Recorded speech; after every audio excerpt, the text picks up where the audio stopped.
मानाव गेदेर हाग्रामा महिलारि बिथांनि थामनेलाव नोंथांमोना नुखाबाय दा बिसायख'थियाबो फैगासिनो दङ थारैनो बिटिसिनि चिफआ सोर सासेया जागोन गोबां सोंथि फैयो ओरै ओरै ओरै जेसेखिनि नुदों दा बेनिनो आसाम आयेन आफादनि बुंथिगिरि बिश्वजित दैमारि बिथां सारा मा फोरमायथिदों बिजेपि दोलोनि जानानै फैगौ बिटिसि बिसायख'थिनि सायावहाय गुवारै साफ्रोमबो बर' रायजो राजाफोरनिसिम नैबे खौरां रायजो राजा साधारन मानसि बिसिना जाहैबाय माब्रैहाय जोङो मोजां केन्डिडेट आरो मोजां हान्जा मोजां सरकार मोननो हायो बिनि थाखाय बयहाबो मोनसे बिसायख'थियाव मिजिं थायो सिमां थायो आसा थायो बेखौ लानानै बयबो सावरायो बयबो गावबागाव लाइनआव माने खामानि मावो ओंखायनो दा बे बोथोराव जोंनि मानाव गेदेर गिबि मन्थ्रि डक्टर हिमन्त बिश्व शर्माया बिसायख'थि फैनायजों लोगोसे जिहेतु बिसायख'थिनि समाव खुनु जौगाखांनायनि हाबाफारिफ्रा मावफुंजाया स्किमफ्रा ओंखायनो बेफोर जाहाथे बिटिसि इलेक्सननि सिगां बिटिसिआव मावनो हायो बिनि थाखाय मोनफ्रोमबो डिस्ट्रिक्टआवनो डिसिनिफ्राय लानानै गासै अफिसार आरो जोंनि एमएलए आरो एमसिएलए इएम बिथांमोनखौ लायै लायै रिभिउ खालामदों आरो बेजों लोगोसे बिथाङा जिहेतु बिसायख'थि फैदों हान्जानि पार्टिनि मावथिफोरजोंबो बिथाङा मिटिं खालामबाय थादों गतिके बेवहाय बुङाब्लाबो जों बयबो मिथिगौ जे बिसायख'थि फैनायखाय बेफोरखौ माने दा हाबाफारि लानानै खामानि मावनाय जादों गतिके थोंजोङै बेनो आरो बिसायख'थिखौ लानानै नोंथांमोनहा मोनबेसे बियाबाव बिसायख'थि गेलेनाय जायो आं होननानैथ' नङा आंहा बुंथिगिरि जानायनि थाखाय बेवहाय थोंजोङै जेरावबो बाहागो लानायनि खाबु थाया अदेबानि जिहेतु आङो बिजेपिनिफ्रायनो एमएलए जादों आरोखि दा बे हिसाबै नोंथांमोनाबो सोंदों दा बिजेपिया हारसिङै बिसायख'थिखौ गेलेगोन बिटिसिआव बेखौ अलरेडि फोसावबाय आरो थांखि लाबाय आरो बुंगासिनोबो दङ दा 40टा सिटआव बबे जायगाया बिजेपिनि थाखाय मोजां देरहानो हाथाव बेखौ नायगासिनो दङ दा 25निफ्राय 30सो सिटनि गेजेराव गेलेनायनि बाथ्राखौ बुंबाय थादों अदेबानि जुदि गासिबावबो मोजांब्ला हयथ' लासै लासै फैगोन थांखिया आरो मा होनो गासिबो रायजो राजानि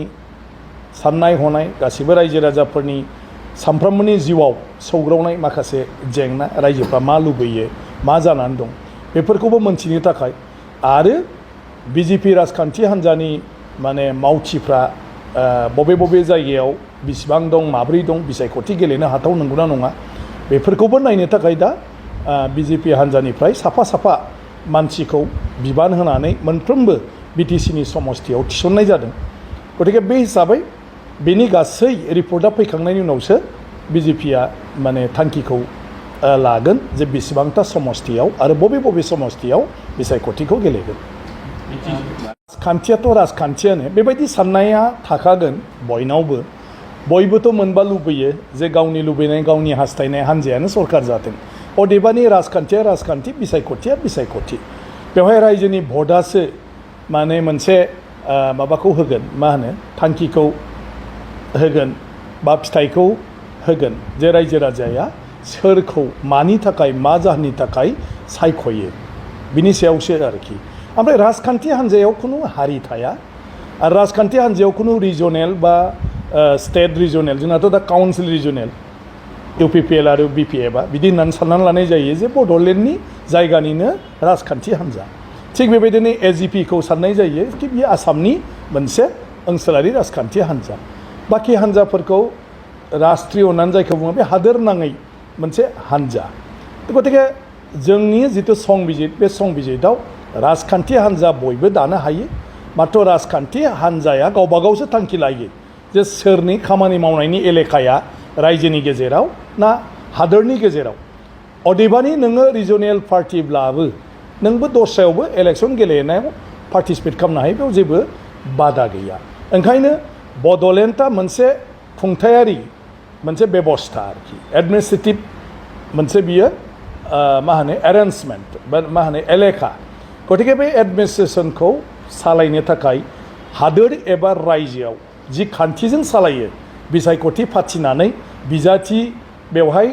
माने सायख'नानै बेवहायबो मन्त्रि सभा बायदि एग्जिकिउटिभ काउन्सिल दानानै सालायनाय जायो आरो बेनि गासैबो रोखोमानो एखे गतिके बे हिसाबै राजखान्थि भाबै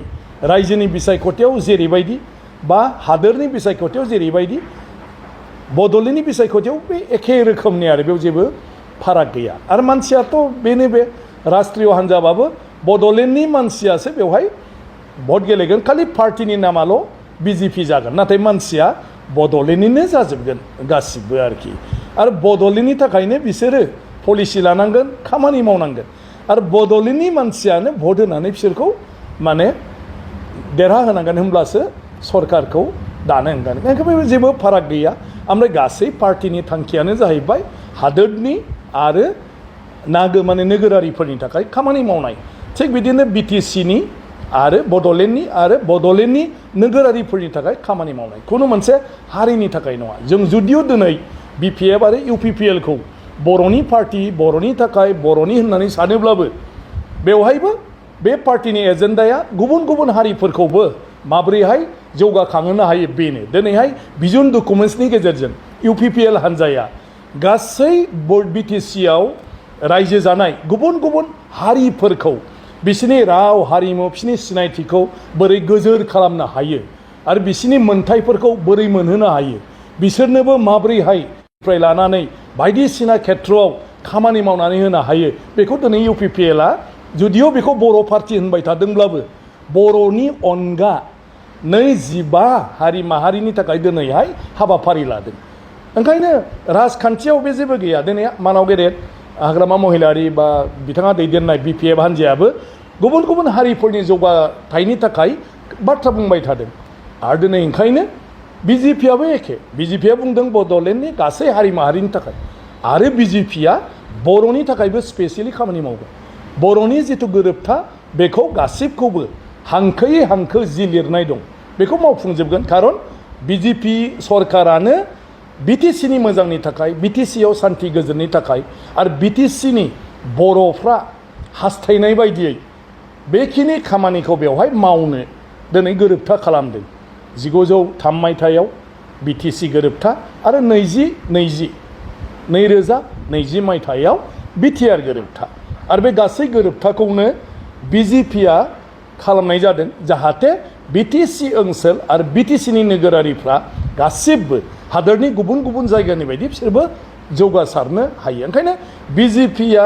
सोरबा गुबुन हारिनि पार्टि नङा बिजेपिआ हादोर आरो नोगोरारिनि पार्टि आरो बिजेपिआ जुदि बिटिसिआव दिनै सरकार जायोब्ला बे बिजेपिआ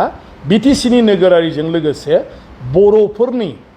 राव हारिमु थुनलाइ गांनाय उखैनाय जत' जि दं आरो बर'फोरनि सोमावसारनायनि गेजेरजों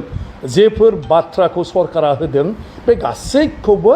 मोजाङै मोजां मावफुंनानै होनो थाखाय बे खामानिखौ मावगोन दिनै मानाव गेदेर chief minister doctor Himanta Biswa Sharma बिथाङा दिनैनिल' नङा बिटिसि गोरोबथा जाखांनायनि उननिफ्रायनो बे बिटिसिखौ दाफुंनाय आरो बे बिटिसिखौ जौगाखांनायनि गासै माखासे माने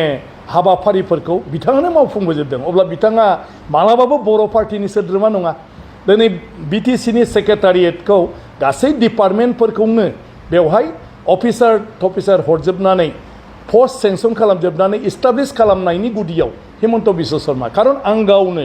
बे समाव बिपिएफनि जानानै मानाव गेदेर हिमन्त बिश्व शर्माखौ लानानै खामानिखौ मावफुंदोंमोन मानाव गेदेर हाग्रामा महिलारि बिथांनि दैदेननायनि समाव ओंखायनो गासैबो मिथिजोबगौ बड'लेण्ड इउनिभारसिटि हिमन्त बिश्व शर्मा बिथाङानो बुंदोंमोन आंखौबो बुंदों जे बड'लेण्ड